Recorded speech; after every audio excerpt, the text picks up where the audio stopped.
This is not a recap of the lore or history of Fallout 4's cities, but instead a reimagining, an attempt to create more immersive cities that better reflect how such locations might form under the conditions of the post-apocalypse.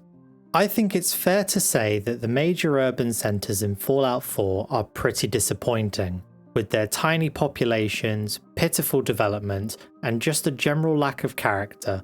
I feel that Diamond City, Good Neighbour, and Bunker Hill don't live up to the way they are described by Commonwealth residents.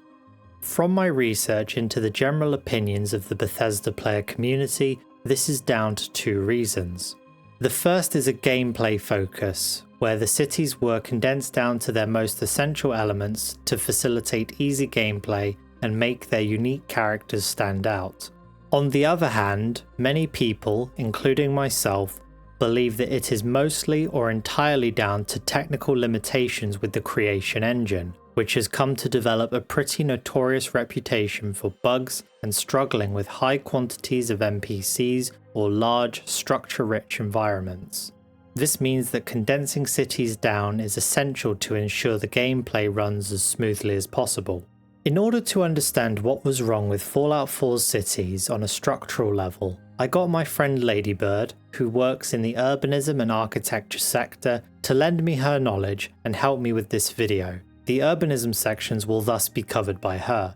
In order to give Ladybird as much information regarding the cities as possible, I walked around the cities whilst she watched. This allowed me to give her lots of information for a detailed analysis and gather her first impressions. I think that might be the smallest red light district I've ever seen. Oh, that's so good. I'm dying. Sorry. No, that's alright. From an urbanism perspective, I've noticed 4 major issues with these locations. First and most obvious is the lack of urban scale across all 3 settlements. They lack both the population and infrastructure to resemble cities, and instead feel more like villages or even hamlets. This leads into the second key issue, which is impermanence. These settlements all feel like they've sprung up in the last 6 months. As if there is no weight to them. For example, Bunker Hill just feels like a place that people thought would be nice for a market square, rather than a natural centre for trade. Diamond City feels like everyone is in survival mode, being mostly built from temporary structures and with some people sleeping outside. For a settlement which has been around for 150 years, the visuals don't match up to the timescale. Good Neighbour, which is the worst offender, barely covers 2 streets and doesn't feel like the inhabitants are using the space effectively. Overall, these settlements all feel impermanent and like they'll be gone in a month. What surprised me most was that they have all this material around them in the ruins of Boston that they could reuse. There is some reoccupation of existing buildings, particularly in Good Neighbour and partially in Diamond City. However, very little evidence for cannibalizing older buildings for construction materials. The final issue is the lack of a sense of place in these settlements. A sense of place is a subjective characterization of a location's identity drawing from its history, infrastructure, cultural context, and community. This applies less to Diamond City, which has a partial sense of place, with it being constructed within Fenway Park and drawing a reputation from that, and major locations like the Noodle Stand, but lacking a distinct culture and more developed infrastructure. One noodle stand does not a city make. Bunker Hill has the potential for a sense of place, with its connection to the Bunker Hill Monument, but instead just uses it like a backdrop.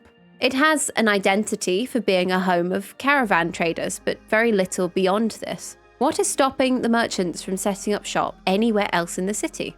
Once again, Good Neighbour is the worst offender. It is based out of the old State House, but draws no real connection to it. It feels placeless due to its lack of coherent identity, with people more readily identifying as drifters or mafia triggermen rather than citizens of Good Neighbour, with a few exceptions. It also lacks a great deal of infrastructure. It has virtually no industry or agriculture and only meagre services. It doesn't draw any sense of history from the old State House, and as a result of these issues, Good Neighbour has no sense of place.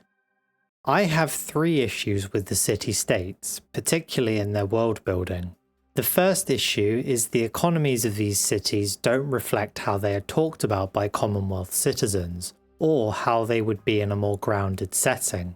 Diamond City is talked about as this economic giant with plenty of public services. Whilst it is the most visibly well-off settlement, it only has a single school, no industry, about 6 shops, 2 bars and a noodle stand. A tiny farm is implied to be hugely economically successful, with its owner being in the city's wealthy elite. Meanwhile, the Diamond City security team is using weapons made of rotten wood and scrap metal. Good Neighbor has 2 shops, a half-abandoned drug lab, the memory den and the third rail. This can scarcely even be considered an economy. Bunker Hill, as a supposed centre of trade and a hub for merchants, should be overflowing with caps and have relatively easy access to luxury goods. Instead, it is a meagre hovel which would barely function as an outpost. Just like Diamond City, it also has a pointlessly small crop patch which would never grow enough food to support even a single person, let alone a settlement. Another dimension of the economic problem is that all of these cities are just one-trick ponies. Diamond City is just the city with the largest population, Good Neighbor is a struggling to reform criminal state, and Bunker Hill is just a trade centre. In reality, cities need a variety of services and industries in order to function, even if they are just components to support a single dominant economic sector. Whilst these locations do have other services, like hotels or general goods stores, they feel like facades that would be unable to do the job of supporting a real city. For example, Bunker Hill should have a strong livestock healthcare sector. Meanwhile, Diamond City would likely run or host its own caravans in order to get more frequent deliveries of goods due to its larger population. The cities we are shown are so hyper-focused that they just wouldn't be able to function. A real-world example of the dangers of a city being focused on a single industry is Aberdeen in the UK. The city's economy was dependent on exporting oil and gas, with approximately 49% of its exports being just that. Between 2010 and 2022, the price of oil consistently fell, and the value of the oil and gas sector was reduced by 45%. This rippled onto other economic sectors, seeing Aberdeen lose almost 30% of its retail jobs, a devastating number compared to the national average of 6% retail jobs lost over the same period. Therefore, my cities will need more deeply rooted, widespread economies with a strong variety of services to make them feel like the economic juggernauts they are supposed to be. The second issue with the cities is their culture. They feel very bland and devoid of any unique expression. When human beings aren't working jobs, hating or killing each other, we are expressing ourselves through art, writing and music. Whilst we do see a little bit of this in the forms of 2 radio stations and Magnolia, this is nowhere near enough.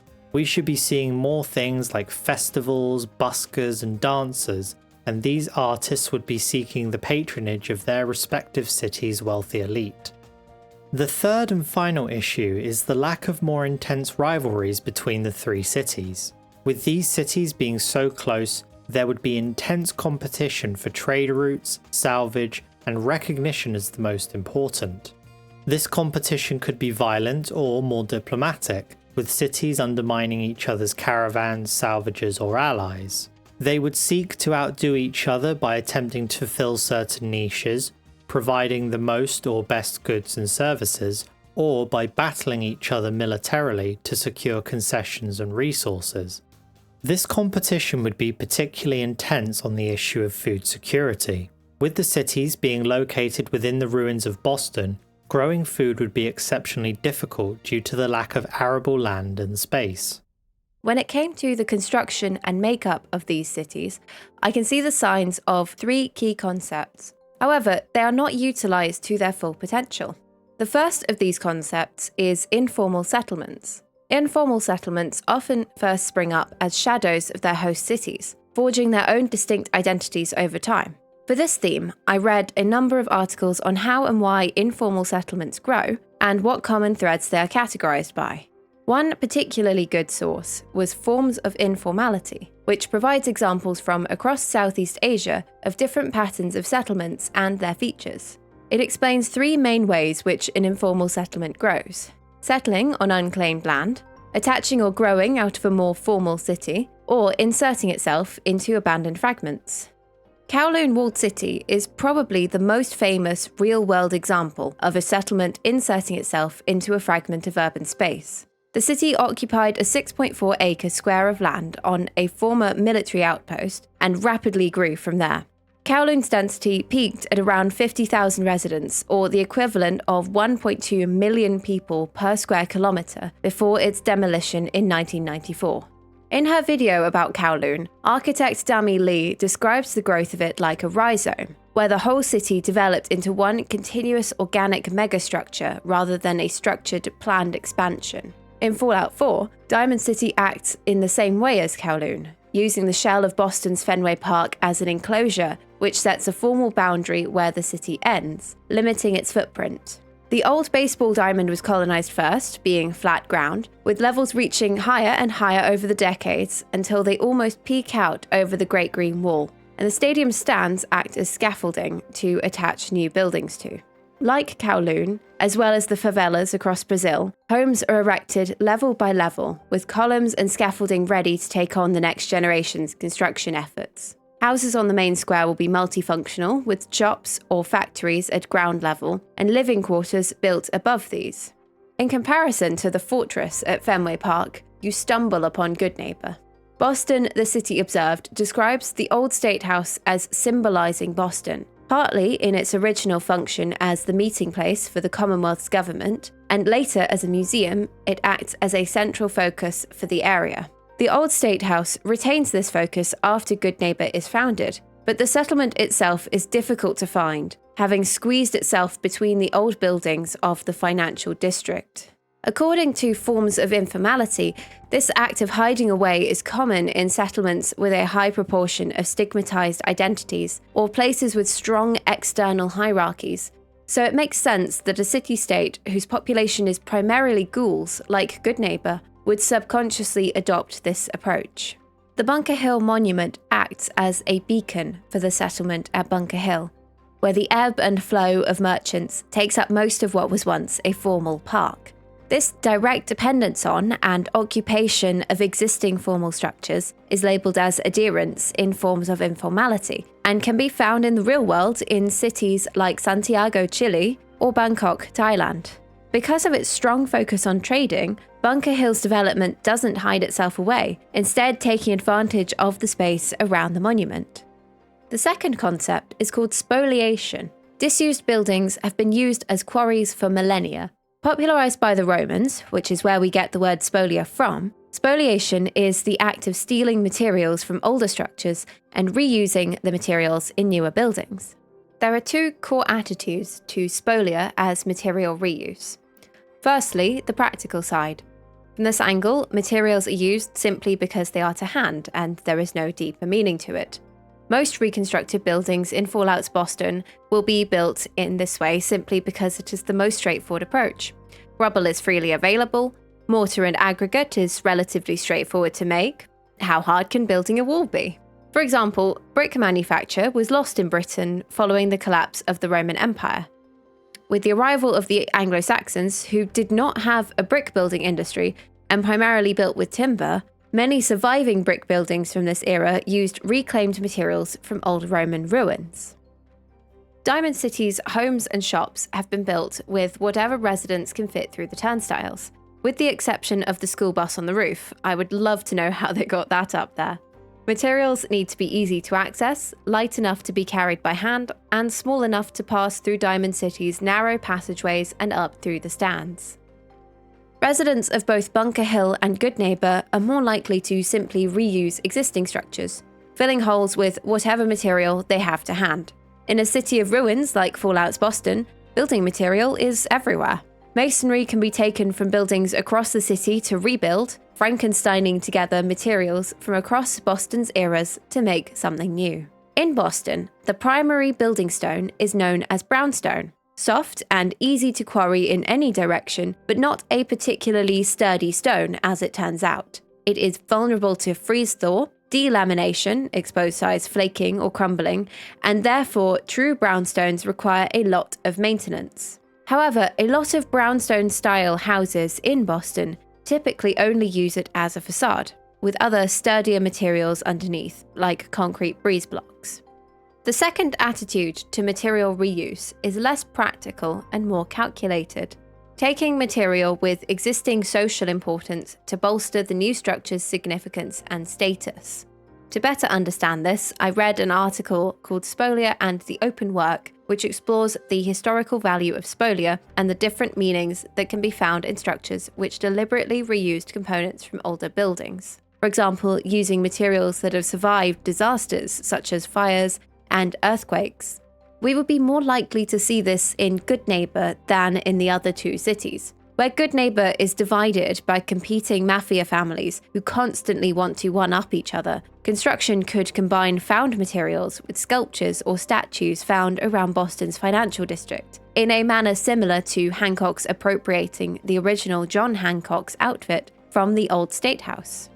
The third concept is adaptive reuse. One of the precedents I found for Diamond City was the redevelopment of Arsenal FC's former Highbury Stadium, which was converted into flats in the 2010s by architectural practice Allies and Morrison.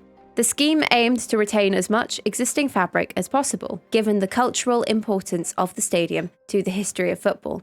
It was one of the world's first purpose-built football stands, and is a bold example of Art Deco architecture. The development took out a lot of the internal structure within the East Stand to convert into 725 apartments, while still keeping the facade and roofline to allow for the history of the building to still be understood by passers-by after redevelopment. While the residents of Diamond City understandably don't have the same approach at Fenway Park, this project shows how much space a stadium can provide and how its form can feed into urban development. Walking around Goodneighbor reminded me of Hulme, Manchester, in the 1980s and 1990s. Hulme was a set of 4 tower block crescents originally built to replace slum housing, which would be demolished 20 years later as a result of their poor construction. Abandoned by the city council, and with little to no police presence or council intervention, the blocks became hotbeds for crime, drug use, and raves, attracting bohemian creatives who were drawn to the lawlessness and low to non-existent rents. I found some interviews with people who had lived and created there in the 90s, who described one of the clubs as 2 flats that had been knocked through to create one extended space, known as the kitchen. I think this maps particularly well to the Memory Den, for its escapism from the world outside. Outside of the market square, most of Bunker Hill's inhabitants would take up residence in the most stable of the remaining townhouses, creating more space for travelling merchants. What's left of the museum and gift shop would become the trading nexus, with each quarter of the park possibly a different niche such as scavenging, artisans, weaponry, or food halls. There are multiple precedents of large open spaces getting revamped into food halls and market squares. For example, Mercato Mayfair in London, which took a listed historic church and gave it a new life. The Town Hall in Glossop, Manchester is another good example of this, a heritage building currently undergoing refurbishment to become a market and provide spaces for creatives to work and sell. Both of these new markets aim to keep the existing architectural details at the forefront to give character to these spaces.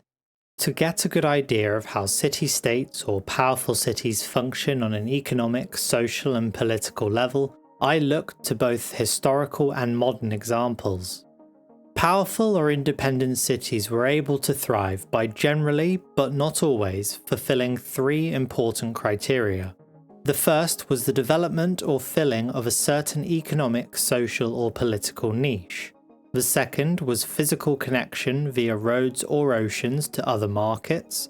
The third was the expansion of legal reforms and education to ensure the stable growth of the economy. They did not have to fulfill these in any particular order. For example, the political reforms of Florence in the Dutch Republic, with its economically dominant capital Amsterdam, came first, whilst in Venice and Kowloon, their unique geographical and legal isolation from surrounding powers made them desirable locations to set up businesses. As the wealth and connection of a city grows, so too will its culture, particularly the arts. This typically comes from patronage, as the wealthy seek to grow their social status by funding aspiring artists. For Diamond City, I felt particularly inspired by Kowloon Walled City and Florence. Kowloon was densely packed and developed a status as an autonomous city due to its position in an unusual legal limbo between the British colonial holding of Hong Kong and China. This legal limbo meant that it was impossible for China or the British Empire to enforce their laws upon the city without violating the other's sovereignty. This allowed businesses to operate in an environment with no legal oversight, and the city was host to unlicensed dentists, dumpling factories, gambling dens, and more. The city was governed by an unusual arrangement consisting of triad gangs, neighbourhood watches, and citizen committees. These groups would escort single women, organise garbage collection, and protected the city from demolition for years. The Tuscan city of Florence was also a really good comparison for Diamond City. It grew its economy quickly by trading in high-quality wool goods through its guild, the Art della Lana. This economic predominance in Florence led to scholars and intellectuals searching monasteries for knowledge from antiquity, as well as integrating knowledge from the Islamic world. At the same time, artists received patronage to create famous artworks like the Mona Lisa and the bronze doors of the Florence Cathedral Baptistry. For Bunker Hill, I found a lot of inspiration from the Republic of Venice, Ryukyu Kingdom, and the Dutch Republic of the Dutch Golden Age. Venice started as an isolated fishing village on lagoon islands. This geographical isolation protected it from the chaos of the collapsing Roman Empire, making it a popular location for people to flee to. Venice grew into a city as its island geography made it a necessity for the Venetians to develop a strong maritime culture, allowing the city to become a hub of trade. It used this leverage to devastate its trade rivals, such as the Byzantine Empire, by providing free transport to the Crusaders in exchange for sacking the city and giving Venice a cut of the loot. The Venetian government's structure was an unusual mix of a doge, who was typically elected for life, and several councils, which controlled various facets of the city's and empire's institutions or acted as advisors. In a similar manner, the Dutch Republic rose through the decline of the Spanish Empire. It became a key player in the Atlantic slave trade and the spice trade, with places in present-day Indonesia. The Dutch Republic established armed trading companies which could advance trade through the threat or use of force. The Dutch used the wealth to expand their trade infrastructure through the building of canals and land reclamation. The Dutch Republic also saw advancements in the arts, with painters like Jan van der Heyden and Johannes Vermeer popularising the painting of common people, along with maps and globes, whilst the trade gave them access to expensive foreign goods like Chinese porcelain and Middle Eastern carpets. The Ryukyu Kingdom was able to create a maritime empire in a far different way to the Dutch and Venetians. Rather than gaining ground at the weakening of another empire, it did so from the emerging strength of another, the Ming dynasty. The Ming dynasty declared that any nation who wished to trade with them must become a tributary. Dozens of kingdoms from Korea to Java made pledges of fealty, along with the king of Chuzan on the island of Okinawa, who pledged fealty in 1372. Okinawa, and by extension the rest of the Ryukyu Islands, were in the perfect position as the Ming dynasty needed an intermediary to expand their seaborne trade, rather than do it themselves. The three kingdoms on Okinawa filled the void quickly due to earlier adoptions of advanced ships and navigation technology. Simultaneously, the Chuzan kingdom was able to annex its neighbouring Okinawans, and was then able to conquer the other Ryukyu islands, forming the Ryukyu Kingdom and establishing a strong central government. The Ryukyu Kingdom's rapid rise enabled it to become immensely wealthy, and it is widely considered to be the Eastern equivalent of the Republic of Venice. It also developed a cosmopolitan society, with the royal palace of Shuri Castle modelled after the Chinese Forbidden City, whilst a pair of dragon pillars at the entrance were modelled after similar pillars found in Cambodia. Inspiration for Good Neighbour was a little more difficult, as no state has ever openly been run as a criminal organisation. Instead, criminal groups are able to so thoroughly bribe or intimidate government officials that they gain control over the levers of power. As a result, I spent more time looking into criminal groups rather than cities. However, Fiume, during its Italian Regency of Carnaro period, was a good example of a criminal city due to it becoming a hub of cocaine smuggling. Likewise, as Good Neighbour was a hub of drug production from Hotel Rexford, I looked into drug cartels and Prohibition-era gangs like the Mexican and Colombian cartels and Lucky Luciano's The Commission. Fiume, today Rijeka in Croatia, was part of the Austro-Hungarian Empire prior to World War I, but after the war, became the centre of a territorial dispute between Italy and the newly created Kingdom of Yugoslavia. This dispute was due to the city's strategic location on the Adriatic Sea, as well as nationalist sentiment between its mix of Italian, Croat and Serb citizens. This dispute led to radical Italian nationalist and poet Gabriele D'Annunzio to lead an expedition of former soldiers to seize the city in an effort to force the Italian government to take control of the territory. When they refused, D'Annunzio established the Regency of Carnaro. Under D'Annunzio's bizarre and authoritarian rule, the city was host to nude yoga classes and became a hub of black market smuggling despite an active blockade by the Italian Royal Navy. Cocaine became very prevalent in everyday life, with it being offered in hotels and D'Annunzio carrying a small golden box of it. For leadership and structure of a criminal organisation, I found particular inspiration from the Commission and the Sinaloa cartel. The Commission was created by Charles Lucky Luciano after he murdered Salvatore Maranzano, who had declared himself boss of all bosses after winning the Castellamarese War. Rather than usurp the title of boss of all bosses, Luciano abolished the position and created the Commission.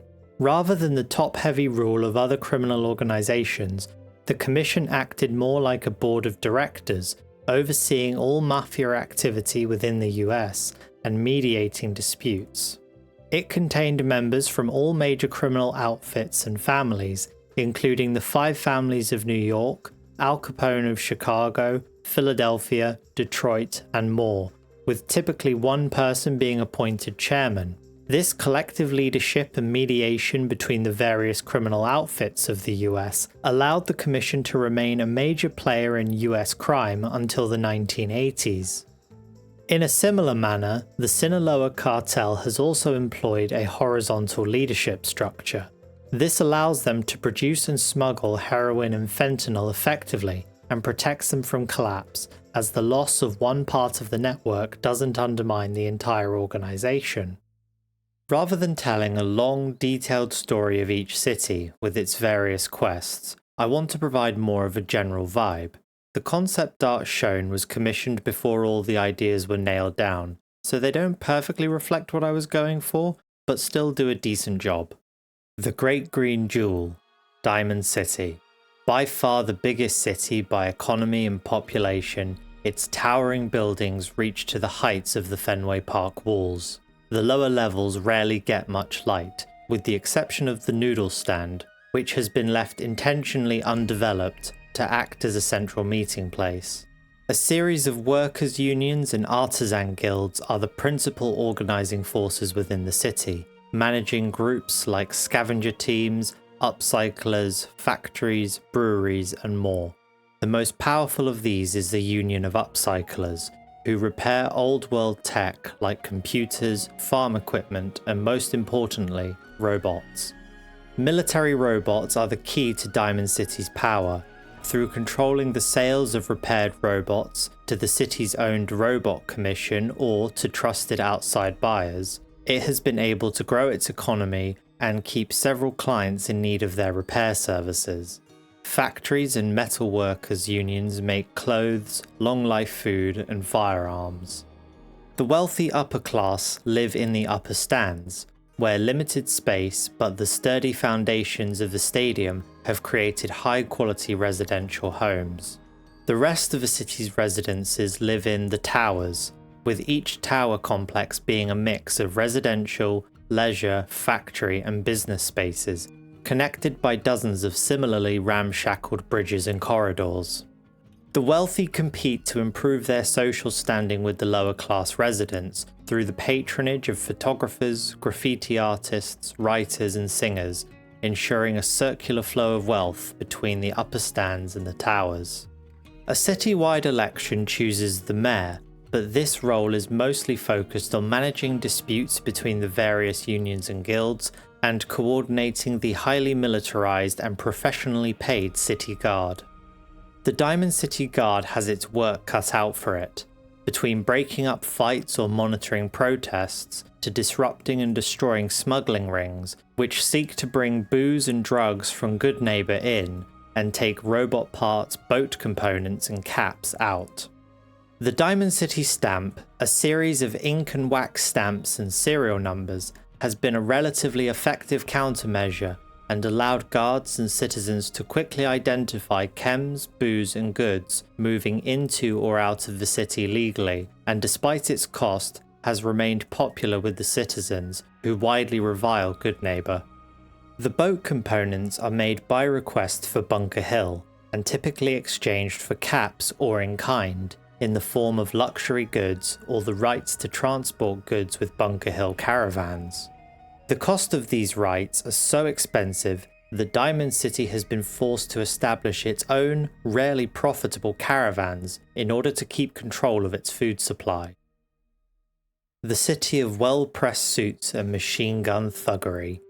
Good Neighbor is, to some, the freest place in the Commonwealth because it only has one rule: don't fuck with management. Whose management?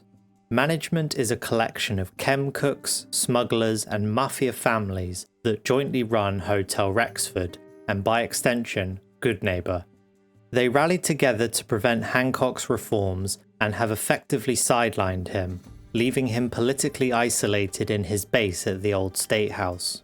Whilst on paper, Hancock runs the Good Neighbor Watch, in reality, half of the watch is on Hotel Rexford's payroll, whilst the other half works for the hotel directly. If you want to make caps and aren't afraid to push your morals aside, Good Neighbor can be a goldmine.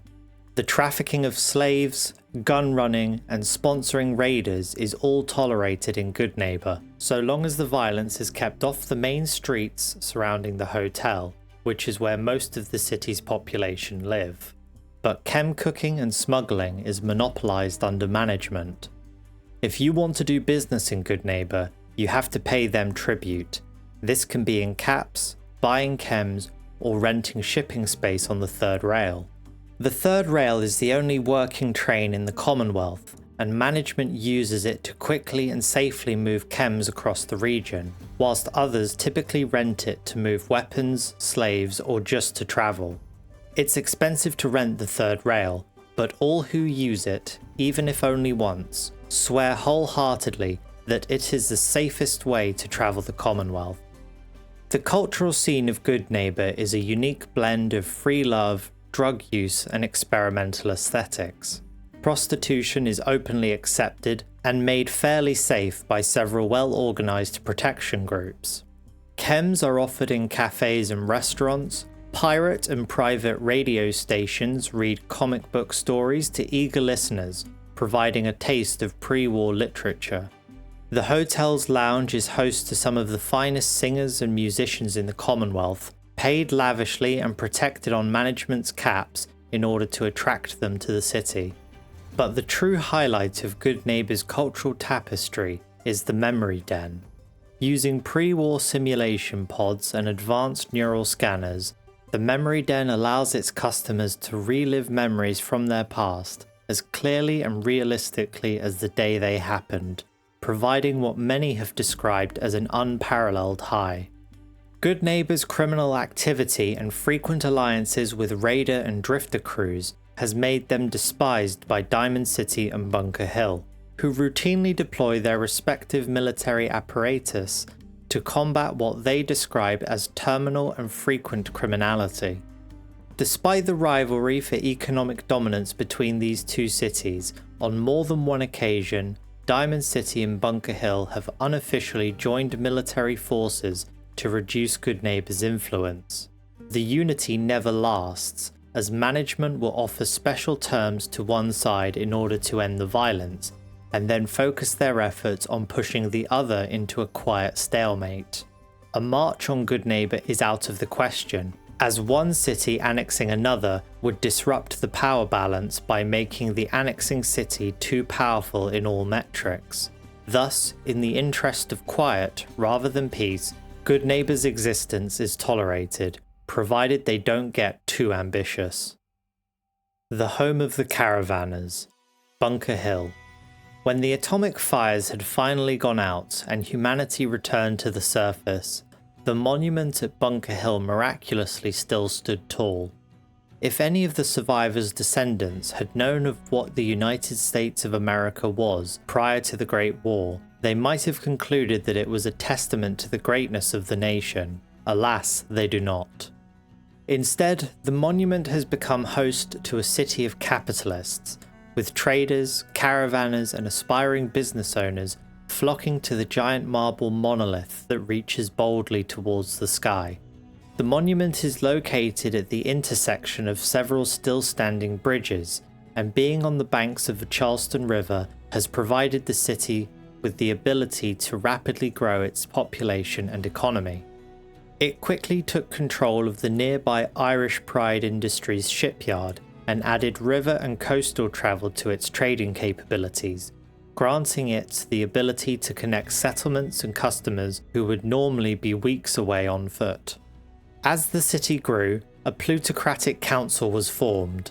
They were clever enough to know that they would not always agree on everything or be able to administer the city effectively due to the investment and company portfolios they had to manage.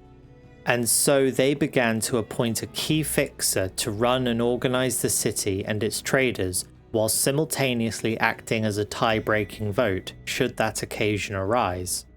The current Bunker Hill fixer is Kessler, who has developed a reputation for being effective, fair, and ruthless in equal parts. Her decision to welcome the Gunners mercenary group onto the hill was incredibly controversial, but preferential treatment for independent mercenaries has allowed them to develop a more professional approach and skill set, as they are unable to match the Gunners' numbers. With Gunners guarding the walls and patrolling the roads, independent mercenaries instead take the majority of caravan and naval security contracts. Many of the townhouses surrounding the monument have become private or rented residential buildings, with the monument land itself hosting several markets, trading scavenged goods, both common and luxurious, handcrafted goods like textiles and furniture, and food halls. Food halls provide both food and entertainment, with traders and travellers bringing diverse ingredients, holotape recordings, photos, and stories from far away. Whilst the arts still receive patronage from the wealthy elite of Bunker Hill, the prevalence of disposable, if occasionally unreliable, income among more ordinary people has given artists and musicians far more independence than in the other two cities. By many accounts, the cultural scene of Bunker Hill has equalled or even surpassed that of Diamond City, where artists have a more steady flow of caps. This success hasn't been without its difficulties. The trade for boat parts and renting off caravan space with Diamond City has always been fraught with tension and arguments. Occasionally, they have been forced to do business with smugglers from Goodneighbor, who have been able to smuggle boat parts out of the city. Diamond City's refusal to sell them military-grade robots, citing security concerns, has also been a source of serious tension. It was the inciting issue that forced Kessler to seek out the Gunners' services, and has also seen Bunker Hill sponsor its own scavenger teams, despite their limited success. Goodneighbor's sponsoring of raider crews has also resulted in intermittent harassment of its caravans, and some caravans are occasionally forced to carry chems for management in order to act as a protective shield. 3 cities, 3 rivalries, the situation constantly on a knife's edge, and with an outside force entering the region, the power balance is destined to change. Thank you all for watching until the end. I hope you found this slightly different take on a reimagining enjoyable. A lot of work went into this, and if you like this style, please let me know in the comments below. I want to give a big shout out to Ladybird Scribbles. Her knowledge was instrumental in coming up with the ideas for these cities' structural changes and gaining a more in-depth understanding of how cities are built and developed over time. She's studying a master's in building conservation, and her channel content is focused around urbanism and architecture. She will soon be releasing a video entirely dedicated to adaptive reuse, so if you want to know more about the kinds of concepts that were discussed in her sections, be sure to subscribe to her. My next video will be a discussion piece on whether or not the Brotherhood of Steel is doomed as an organisation, and should be out a little quicker than a reimagining. Be sure to subscribe and hit the bell notification if you want to be made aware of when that is out. I will also be streaming with Ladybird on the 29th of this month, so be sure to stop by if you want to ask either of us questions about this video or any other topics you can think of. Thank you for watching, and I hope you have a good day.